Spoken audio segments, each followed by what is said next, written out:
श्री गणेशाय नमः।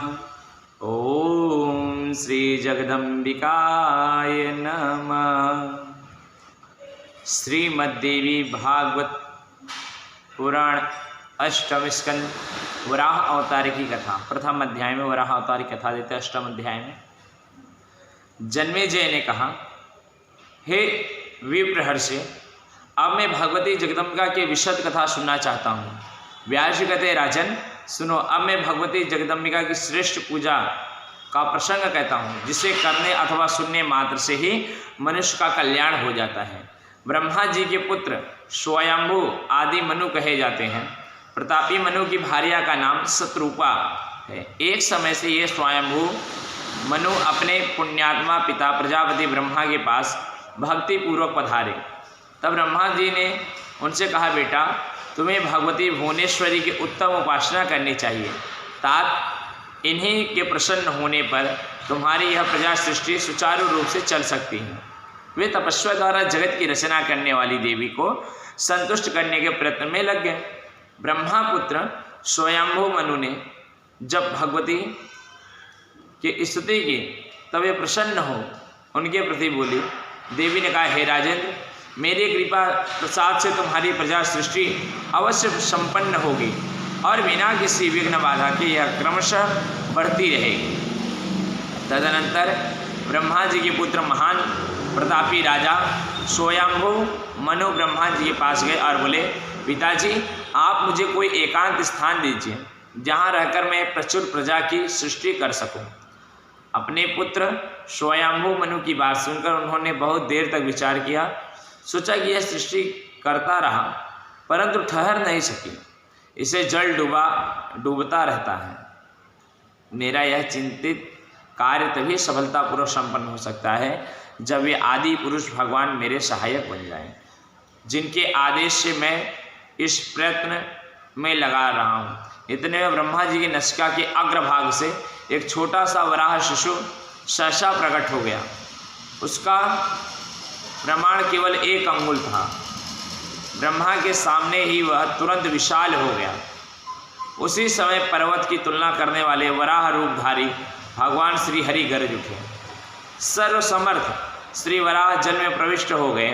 जलचर जीवों के इधर उधर हटाते हुए वे अगाध जल में चले गए। उस समय संपूर्ण प्राणियों को आश्रय देने वाली वह पृथ्वी जल के भीतर छिपी थी। वराह रूपधारी देवाधिदेव भगवान श्रीहरि ने उसे अपनी दाढ़ से उखाड़ा और दांत के अग्रभाग पर रख लिया। दत्तेश्वर श्रीहरि पृथ्वी को थुथुन पर लिए हुए विराजमान थे। मनु सहित देवाधिदेव ब्रह्मा जी उनकी झांकी पाकर स्तुति करने लगे। जगत सृष्टा ब्रह्मा ने आदि पुरुष भगवान श्रीहरि की स्तुति की। वही महान दैत्य हिरण्याक्ष आ गया। भगवान श्रीहरि ने गदा से मारकर उसकी जीवन लीला समाप्त कर दी। उन्होंने दांत के सहारे पृथ्वी को उठा और खेल ही खेल में उसे आश्चर्यजनक रूप से जल के ऊपर टिका दिया। तत्पश्चात वे जगत प्रभु अपने परम धाम को पधार गए। अद्वितीय अध्याय में अष्टम स्कंद के स्वयंभू मनु की कन्याओं के वंश का संक्षिप्त परिचय दिया है देवी भागवतम में। अब कहते हैं, जब भगवान विष्णु इस प्रकार पृथ्वी को यथा स्थान स्थापित करके वैकुंठ लौट गए, तब ब्रह्मा जी ने अपने पुत्र स्वयंभू मनु से कहा, महाबाहो तुम परम तेजस्वी पुरुष हो। अब तुम इस स्थल में स्थान पर विराजमान होकर समुचित रूप से प्रजा की सृष्टि करो। स्वयंभू मनु के 2 परम तेजस्वी पुत्र उत्पन्न हुए, प्रियव्रत और उत्तानपाद। उनके 3 कन्याएं हुई। पहली पुत्री का नाम आकृति था, दूसरी पुत्री देवहूति नाम से प्रसिद्ध हुई और तीसरी पुत्री जगत को पवित्र करने वाली कन्या का नाम मनु ने प्रसूति रखा था। स्वयंभू मनु ने अपनी प्रथम कन्या आकृति के रुचि के साथ, द्वितीय कन्या देवहूति का कर्मद के साथ तथा तृतीय पुत्री प्रसूति का दक्ष प्रजापति के साथ विवाह कर दिया, जिनकी सारी प्रजा जगत में विख्यात है। रुचि के यहाँ आकुति के गर्भ से आदि पुरुष भगवान प्रकट हुए। उनका नाम यज्ञ पुरुष हुआ। करदम जी के सहयोग से देवहूति भगवान कपिल की माता हुई। दक्ष से प्रसूति के द्वारा बहुत सी कन्याएं संतान हुई। उन्हीं कन्याओं के वंश का उत्तम चरित्र कह दिया। यह पावन प्रसंग अपने श्रोताओं और वक्ताओं के संपूर्ण पापों को नष्ट कर देता है। अब स्वयंभू मनु के पुत्रों की पवित्र वंशावली का वर्णन करूँगा। भगवान नारायण कहते नारद, स्वयंभू मनु के बड़े पुत्र का नाम प्रियव्रत था। विश्वकर्मा नामक प्रजापति की सुंदर कन्या महर्षिमती के साथ प्रियव्रत का विवाह हुआ था। प्रियव्रत ने महर्षिमती के गर्भ के 10 गुणवान पुत्र किए। सबसे पीछे एक कन्या का जन्म हुआ जो ऊर्जस्वती नाम से विख्यात हुई। फिर अग्निग्रंथ, इद्मजी, यज्ञबाहु, महावीर, रुक्म शुक्र, धृतपृष्ठ, शवन, मेधातिथि, अग्निहोत्र और कवि, इन नामों से ये 10 पुत्र अग्नि कहलाते हैं। प्रियव्रत की एक दूसरी भार्या थी। उनसे 3 पुत्रों के उत्पन्न किया। वे पुत्र उत्तम, तामस और रैवत नाम से प्रसिद्ध हुए। ये महान प्रतापी पुत्र एक एक मनवंतर के अधिष्ठाता स्वामी बने। अखिल भूमंडल पर महाराज प्रियव्रत का शासन विद्यमान था। एक समय की बात है जब सूर्य पृथ्वी के प्रथम भाग में हुए, तब दूसरे भाग में अंधकार हो जाता। इस प्रकार की अड़चन को देखते ही प्रियव्रत के मन में विचार उत्पन्न हो गया। उन्होंने सोचा, मेरे शासनकाल में पृथ्वी पर अंधकार नहीं ठहरना चाहिए। यो निश्चय करके स्वयंभू मनु के पुत्र महाराज प्रियव्रत के पुत्र ने सूर्य के समान तेजस्वी रथ पर बैठकर प्रकाश फैलाते हुए पृथ्वी की 7 प्रदक्षिणाएं की। प्रियव्रत के चक्कर लगाते ही समय उनके रथ के पहियों में जमीन में जो गड्ढे हो गए थे, वे ही जगत के कल्याण 7 समुद्र बन गए। और उस समय परिक्रमा के बीच में जो पृथ्वी थी, वही 7 द्वीपों के रूप में परिणित हो गई। तभी से पृथ्वी के 7 द्वीपों की प्रसिद्धि हुई। और उन 7 द्वीपों के नाम कुछ इस तरह बताया है दुर्गा जी के भागवतम में। पहले द्वीप का नाम है जम्मू द्वीप, जहाँ हम सब आते हैं। लक्ष, सालमी, सामली, कुछ, क्रौंच, शाक और पुष्कर, इनके बाहर चारों ओर विभाग में क्रम से समुद्र हैं।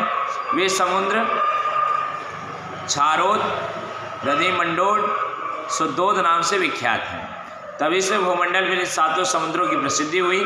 और महाराज प्रियव्रत ने अपनी कन्या ऊर्जस्वती का विवाह शुक्राचार्य के साथ किया। शुक्राचार्य की कन्या देवयानी इस ऊर्जस्वती के गर्भ से उत्पन्न हुई थी। ये सभी जानते हैं। महाराज प्रियव्रत ने अपने पुत्रों को 7 द्वीप बांट दिए और वे स्वयं योग मार्ग का आश्रय लेकर सन्यासी बने। अब आगे बताते गंगा जी का जो अवतरण की कथा है। देखिए, यहाँ पर ये बात समझने वाली, गंगा जी एक नहीं है। जिस तरह ये ब्रह्मांड अनंत है, ये समझ के, ये पढ़ के थोड़ा सा आप लोग धैर्य के साथ समझिए। यहाँ पर भगवान नारायण कहते हैं, हे देव ऋषि नारद, अब मैं द्वीपों के वर्ष विभाजन का प्रसंग विस्तार पूर्वक सुनो। एक एलावृत नाम का वर्ष है जिसके चारों कोने बराबर हैं। इस कोने बराबर एलावृत के मध्य वर्ष कहते हैं। यह जम्मू द्वीप की नाभि के स्थान पर प्रतिष्ठित है।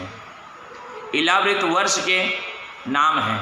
जिस तरह वर्ष होते हैं, ये वर्षों के नाम बता रहे हैं कि एलावृत वर्ष के नाम हैं नील, श्वेत, श्रृंगान, दूसरा स्वर्णमय वर्ष रम्यक वर्ष के नाम से प्रसिद्ध है। तीसरा कुरुवंश है।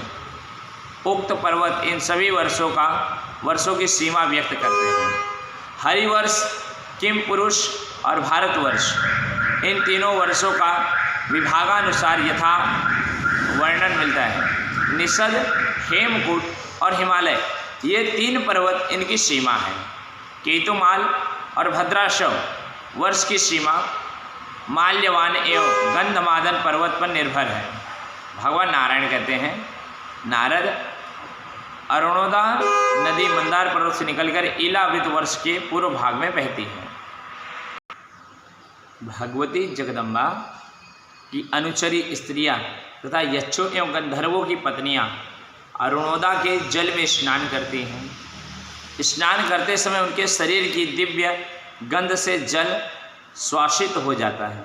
भगवान नारायण कहते हैं, नारद, सुमेरुगिरी के पूर्व 2 पर्वत हैं। इन श्रेष्ठ पर्वतों के नाम हैं जठर और देवकूट। 2 पर्वत सुमेरुगिरी के पश्चिम में है। एक का नाम पवमान है और दूसरा परियात्र कहलाता है। सुमेरुगिरी दक्षिण कैलाश और सरवीर नाम से विख्यात 2 पर्वत हैं। ऐसे ही सुमेरु के उत्तर त्रिशंग और मकर नाम वाले पहाड़ हैं। इन 8 सुप्रसिद्ध पर्वतों से सुमेरुगिरी घिरा हुआ है।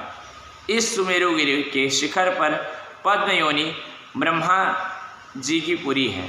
महात्मा पुरुष इसके विषय में कहते हैं कि इसी पुरी को लक्ष्य करके 8 लोकपाल की भिन्न भिन्न 8 पुरियाँ हैं और ये प्रसिद्ध पुरियाँ भी स्वर्णमयी हैं। इनके नाम मनोवती, गंधवती, महोदया और यशोमती। ब्रह्म, इंद्र, अग्नि एवं आदि लोकपालों यथाक्रम इन पुरियों में विराजते हैं। भगवान विष्णु ने राजा बलि के यज्ञ के समय वामन अवतार धारण किया। उनके बाएं पैर के अंगूठे से ब्रह्मांड में छिद्र हो गया। उसके मध्य भाग में गंगा प्रागट्य हुई। वह स्वर्ग के शिखर पर आकर रुक गई। समस्त संसार में यह गंगा साक्षात भगवत पदी कहलाती हैं। यह संपूर्ण दिव्य नदियों की स्वामिनी है। इनकी उपासना करने वाले पुरुष सिद्धि प्राप्त कर लेते हैं। इसलिए जटाजूट रखकर वे प्रतिदिन इस गंगा में स्नान करते हैं। तदनंतर वैकुंठ में चलकर असंख्य विमानों से भरे हुए देवयान पर होती हुई गंगा चंद्रमंडल पर पहुँचती हुई वहाँ से ब्रह्मलोक में आ गई। हे नारद, ब्रह्मलोक में आने पर गंगा के 4 भाग हो गए। चारों नाम से प्रसिद्धि होकर वह 4 दिशाओं में बह चली। बहते बहते जाकर समुद्र में मिल जाती हैं। गंगा के 4 नाम हैं सीता, अलकनंदा, चक्षुष और भद्रा। संपूर्ण पापों को शमन करने वाली सीता नाम से प्रसिद्ध गंगा ब्रह्मांड के उत्तर करकेशर नाम पर्वत के शिखर पर आई। वहाँ से गंधमादन की पर्वत शिखर पर गिरी। उसके बीच निकलकर भद्राशव पूर्व दिशा में आ गई। इसके बाद देवताओं से सुपूजित होकर क्षीर सागर में मिल गई। तत्पश्चात चक्षुष नाम से प्रसिद्ध दूसरी गंगा माल्यवान पर्वत के शिखर से निकली। अत्यंत वेग के साथ बहकर वह केतुमाल वर्ष में आ गई। वहाँ से इनका प्रवाह पश्चिम दिशा में आ गया। बाद में जाकर वह समुद्र में मिल गई। नारद, तीसरी धारा को पुण्यमयी अलकनंदा कहते हैं। यह पवित्र नदी ब्रह्मांड के दक्षिण से होती हुई हेमकूट नामक प्रधान पर्वत पहुंची। जब वहां से निकली तब अत्यंत वेग के साथ बढ़ती हुई इस भारतवर्ष में आ गई। इसके बाद यह तीसरी गंगा अलकनंदा का दक्षिण सागर में संगम हुआ है। तत्पश्चात चौथी धारा श्रृंगवान पर्वत से निकली। इसका नाम भद्रा है। तीनों लोकों में पवित्र करने वाली यह गंगा वहाँ से बही हुई समुद्र में पहुँचती है। इनके प्रवाह से बीच में उत्तर कुरुक्षेत्र में परम तृप्त हुए नारद, यह भी बहुत से समुद्र और नदियों में प्रत्येक वर्ष में है। प्राय इन सब के उद्गम स्थान मेरु और मंदार पर्वत हैं। इन 9 वर्षों में भारतवर्ष को कर्म क्षेत्र कहा जाता है। अब चतुर्थ अध्याय में बताते हैं देवोपासना। कहते हैं, नारद जी, जम्बूद्वीप में ईलावृत आदि 9 वर्ष हैं। सभी 9 वर्षों में ब्रह्मा प्रभृति भिन्न भिन्न देवताओं का निवास है। ईलावृत वर्ष में भगवान श्रीहरि रुद्र रूप में पूजे जाते हैं। ब्रह्मा के नेत्र से इनका प्रारुद्ध हुआ है। इनकी प्रेयसी प्रिया सदा साथ रहती हैं। उन्हीं क्षेत्र में कोई दूसरा पुरुष नहीं जा सकता और न घूम ही सकता है। यदि कोई पुरुष वहाँ चला भी जाए तो भवानी के श्राप से तुरंत स्त्री के रूप में परिणित हो जाता है। भगवान रुद्र महाभाग संकर्षण की उपासना करते हैं। इन संकर्षण को भगवान की तामस प्रकृति वाली चौथी मूर्ति कहा जाता है। ऐसे ही भद्राश्व वर्ष में धर्मपुत्र भद्रश्रवा और उनके कुल के प्रधान श्रीवक भगवान वासुदेव के हयग्रीव संज्ञक सुप्रसिद्ध मूर्ति को अत्यंत समाधि निष्ठा के द्वारा हृदय में धारण करके उनकी स्तुति करते हैं। नारायण कहते हैं, नारद हरिवर्ष खंड में भगवान नरसिंह रूप से रहते हैं। पापों को नष्ट कर देना इनका स्वभाव ही है। भक्तों पर ये सदा कृपा करते हैं। महाभक्त प्रहलाद के हृदय में इनके प्रति अनन्य भक्ति है। वे इनके गुणों की भली भांति जानते हैं। अतः परम योगी भगवान श्री नरसिंह के इस प्रिय रूप के दर्शन से दानव श्रेष्ठ प्रहलाद जी इनके गुणों का वर्णन करते हैं। केतुमाल वर्ष में भगवान श्रीहरि कामदेव के रूप में विराजते हैं। वहाँ के अधिकारी पुरुषों द्वारा इनका सदा सम्मान होता है। इस वर्ष में अधीश्वरी समुद्र तन्या भगवती लक्ष्मी होती है। महान पुरुषों को आदर देना इनका स्वाभाविक गुण है। ये भगवती लक्ष्मी भगवान श्री हरि की सदा उपासना करते हैं। रम्यक वर्ष में भगवान श्री हरि मत्स्य रूप धारण करके विराजते हैं। उनकी यह सर्वश्रेष्ठ मूर्ति संपूर्ण देवताओं के लिए वंद्य है। वहाँ मनु जी निरंतर उनका स्वस्तन करते हैं। श्री नारायण कहते हैं, नारद हिरण्यमय नामक वर्ष में योगेश्वर भगवान श्री हरि कच्छप के रूप धारण करके विराजते हैं। आर्यमा के द्वारा इनकी पूजा और स्तुति होती है। उत्तर कुरु वर्ष में यज्ञ पुरुष भगवान श्री हरि ही वराह का रूप धारण करके विराजते हैं। इन भगवान आदि वराह की पृथ्वी देवी निरंतर उपासना करती हैं। देवी पृथ्वी का हृदय रूपी कमल कृपा रस से परिपूर्ण रहता है। अतः वे परम भक्ति के साथ विधि पूर्वक दैत्य का उच्छेद करने वाले भगवान यज्ञ वराह की पूजा करके उनके गुणानुवाद का कीर्तन करती हैं। किमी पुरुष वर्ष में चराचर जगत के शासक दशरथ नंदन भगवान श्री रामचंद्र जी विराजते हैं। भगवती सीता उनके साथ सुशोभित रहती हैं। हनुमान जी आदि उत्तम पुरुष उनकी स्तुति करते हैं। श्री नारायण कहते हैं, नारद इस भारतवर्ष में मैं आदि पुरुष विराजमान रहता हूँ और तुम निरंतर मेरी स्तुति करते रहते हो। पंचम अध्याय में नरक की नामावली बताते हैं। जन्मे जी ने कहा, भगवान आप प्राणियों के विचित्र गतियों की यथार्थ रहस्य को हमें सुनाने की कृपा कीजिए। व्यास जी कहते हैं, राजन कर्ता और श्रद्धा के अनुसार ही गतियाँ भी पृथक पृथक हुआ करती हैं।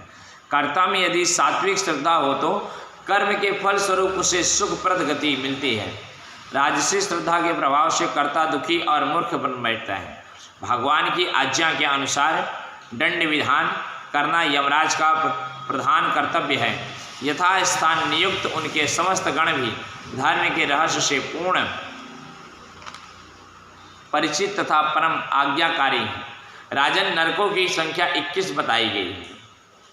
कुछ लोग कहते हैं कि इनकी संख्या 28 है। मैं क्रमशः इनका वर्णन करता हूँ। प्रथम तामिश, अंधात्मिश, रौवर, महारौवर, कुंभीपाक, कालसूत्र, असीपत्र, शुकरमुख, अंधकूप, कृमिभोजन, संदेश, तप्तसुर्मी, वज्रकंटक, साल्मी, वैतरणी, उयोदय, प्राणरोधक, विषद, रक्षोदन, भोजन, शूलप्रोत, दंदशोक, अटारोध, पर्यावर्तन और सूचीमुख, इस प्रकार के नाम वाले 28 नरकों को यातनाओं भोगने वालों का स्थान कहा जाता है। जन्मेजय ने पूछा, सनातन मुने जिससे फलस्वरूप नरकों की प्राप्ति अनिवार्य है, वे विधित कर्म कौन से हैं? इस प्रसंग को मैं सम्यक प्रकार से सुनना चाहता हूँ। व्यास जी कहना, राजन जो दूसरे के धन, स्त्री और पुत्र का अपहरण करता है, उस दुरात्मा को यमराज के दूत पकड़ कर ले जाते हैं। उनके द्वारा कालपाश में बंधा हुआ प्राणी तामसिक नाम नरक में गिरता है। यमदूत हाथों में रस्सी लेकर प्राणी को पीटते हैं। उसे वे जो पुरुष किसी स्त्री के प्रति पति को धोखे में डालकर स्वयं उसके साथ समागम करता है, उसको अंधतामिक नाम के नरक में गिराते हैं। उसके नेत्र अंधे हो जाते हैं। द्वेष करता हुआ प्रतिदिन केवल अपने ही परिवार के भरण पोषण में व्यस्त रहता है। वह प्राणी मृत्यु के पश्चात अपने अशुभ कर्म के प्रभाव से रौवर नामक नरक में गिरता है। मांस खाने वाले रुरु नामक जानवर उस नार की जीव में मांस में बहुत बुरी तरह चोट पहुंचाते हैं। उग्र स्वभाव वाला मूर्ख एवं निर्दयी पुरुष को दूत कुंभी पाक नामक नरक, जहाँ सदा तेल खौलता रहता है, उसमें डालकर पकाते हैं।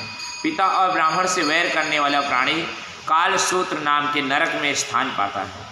उसके भीतर भूख और प्यास की ज्वाला धधकती रहती है और बाहर से उसके शरीर को सूर्य एवं अग्नि का प्रचंड ताप जलाता रहता है। जो पाखंड का आश्रय लेता है उस पापी व्यक्ति को यमदूत असीपत्र नामक नरक में डालते हैं। असीपत्र में दोनों ओर तेज धार रहती है। संपूर्ण शरीर छिद जाने पर हाय मैं मारा गया, वह यूँ चीख उठता है। जो अधर्म पूर्वक शासन करता है तथा ब्राह्मणों को भी शारीरिक दंड देता है, वह नरक का अधिकारी पापी व्यक्ति समाज के दूतों द्वारा शुक्रमुख नाम के नरक में गिराया जाता है। यमदूत उनके अंगों को एक की भांति कोलों में रखते हैं। जो मनुष्य